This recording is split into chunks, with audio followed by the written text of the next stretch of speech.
All right, DMD family, welcome back to another Discs MD video. Back 9 at Muddy Run. Front 9 we were 1 under. Let's see if we can play for par. Spin it.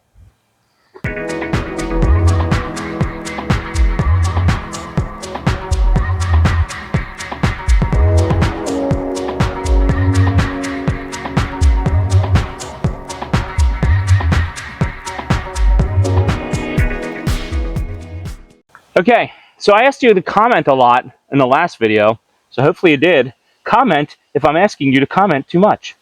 Okay, 580-foot par 4 down and to the left, about 30-foot downhill.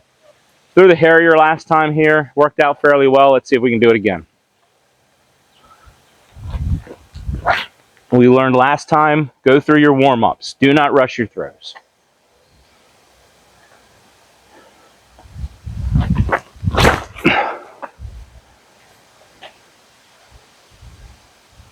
Probably about the same spot I landed last time. Let's go see. I really want to try forehand through these two trees, but everything in me is screaming, throw my BB6 turnover right here. I can't throw patent pending well. All right, we're going to throw the BB6, and then I want to try my harpoon through that gap and see what happens.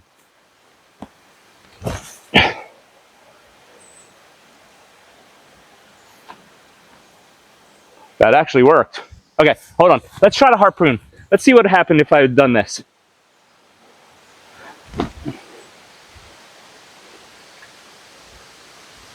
Not awful.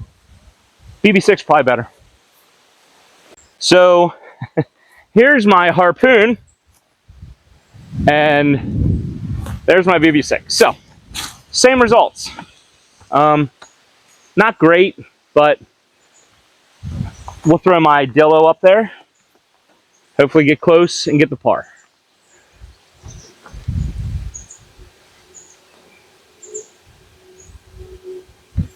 That'll do. All right, I was reminded by my lovely videographer that I did not warm up again. Take my practice throw. So, take your practice throws. Let's go. Hole 11, par 4, 435 feet, hard dog leg to the right. So I just got this disc in today. I'm yelling again, sorry. I just got this disc in today. It's the Brazos. It's the 7-speed of the Mad Cat. I don't know which one I want. I think I'm going to try throwing the Brazos. I think the Mad Cat's just too much here. I don't want to get through, all the way through. I want to hook up just past these two trees here, so. Practice throws, kids, practice throws.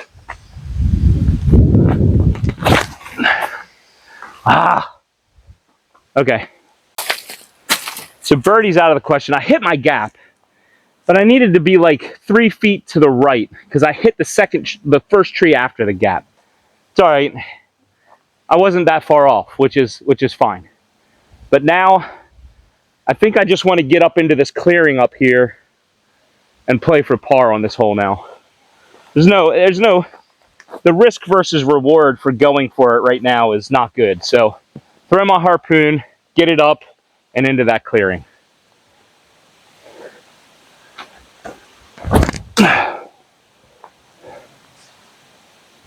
Yeah, that'll do. That'll give me the par.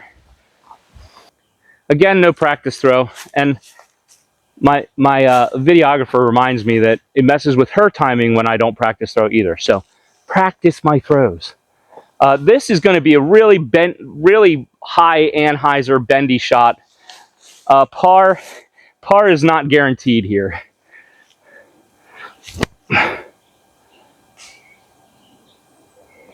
Okay, I should be able to make that. All right. So that's a shot that I used to do with my Get Freaky zone all the time. I'm so glad I have a disc that does that exact thing. Because those shots, I love throwing those shots. The wind here is going to mess with my head. Give me a second.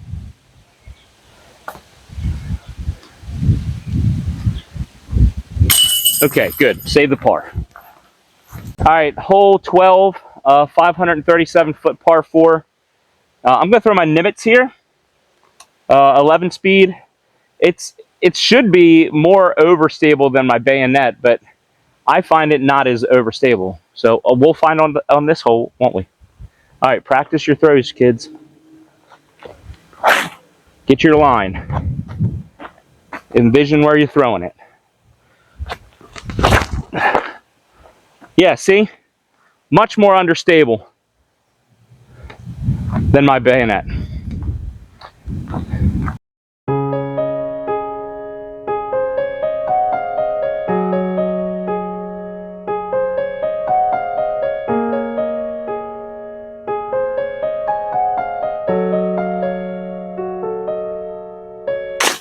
All right, so bayonet for hole 12 on the drive, I think. I rarely ever par this hole. This is a tough hole for me to par. So I'm going to forehand a walker. Do you see the flag? It's right down in through there. I can see it from right here. So it's just down in through there. So I'm going to forehand a walker and see how far down we can get. Nope. Oh, hit something, please. Okay, I see where it landed. I have a very, very narrow window right here. This is going to be a bogey, I'm fairly certain. I usually bogey this hole anyway, but I was hoping to par it. Oh, I was so close. That was so close. Okay. So I'm guessing I'm about 50 feet out. I'm going to run this. Weirder things have happened. I'm going to give it a soft bid.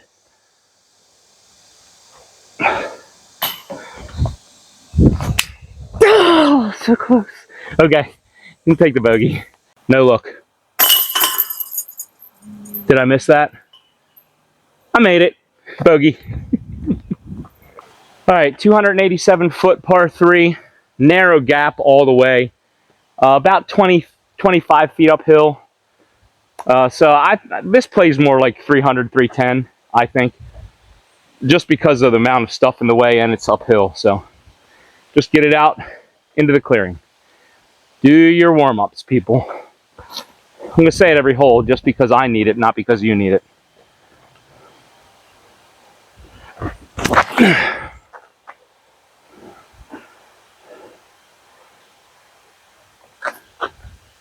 That's a putt for birdie. I think I'm right under the basket. Okay, voiceover time now. Rookie mistake here. My mic died on me. I should really start checking that on the back 9 of rounds where I video all 18.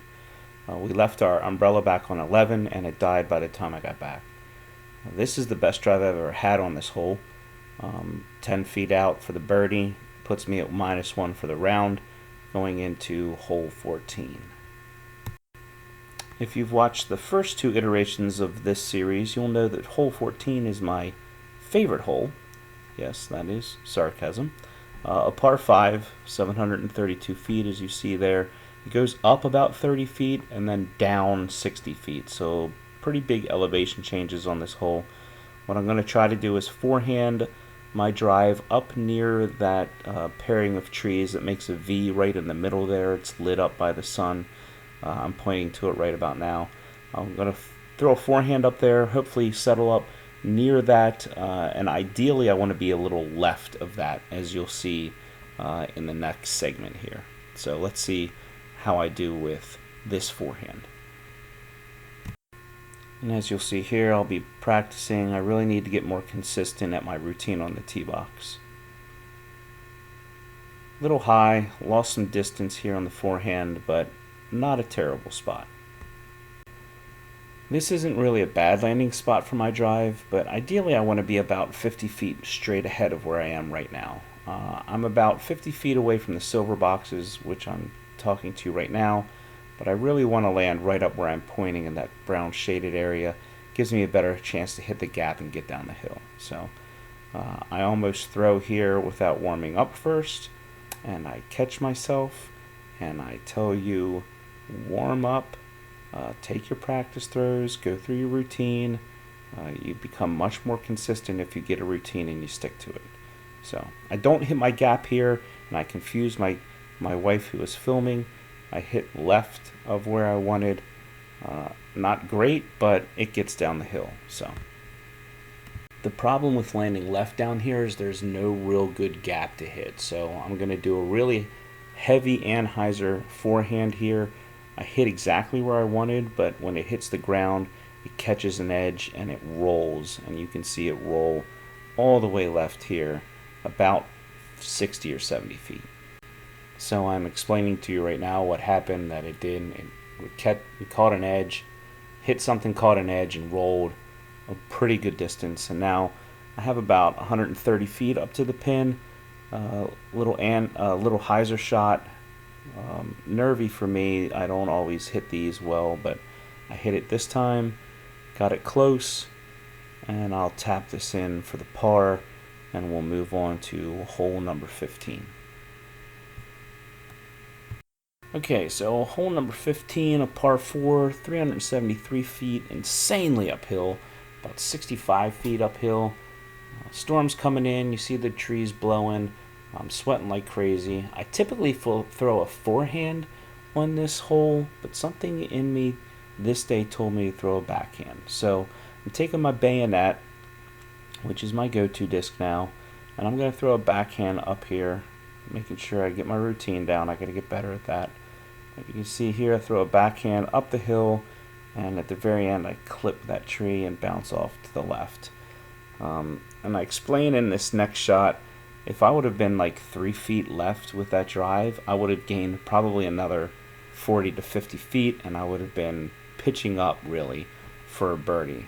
Instead, I've got a good bit left to get up to the pin, a lot of things in my way, and I'm just hoping for par. So I'm going to use my bayonet again and throw a forehand up here. I really turn over on this. The footing's terrible, so I turn over on it, and it's a pretty bad shot. After that, I threw my Seguin up there just to see what it'd be like, and you'll see in a minute where that Seguin landed. But again, I'm probably about 150 feet out here, so I take my Lone Star harpoon and pitch up with the forehand. So you'll see right here my Seguin, my practice shot landed 15 feet, and that would have been for birdie, but instead my harpoon landed right there. So I have about 20 feet for the par.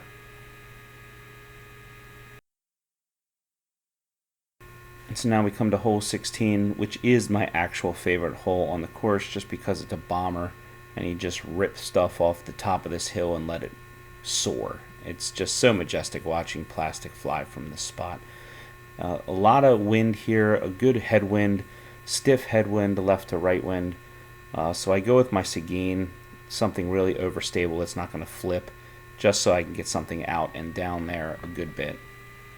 So I really hit this pretty hard, and you can see the Seguin's just so overstable. Doesn't matter how much wind there is, it's just going to cut through and go right. So I was happy with that. It was about a 420 foot drive, and now the highlight of my disc golf career.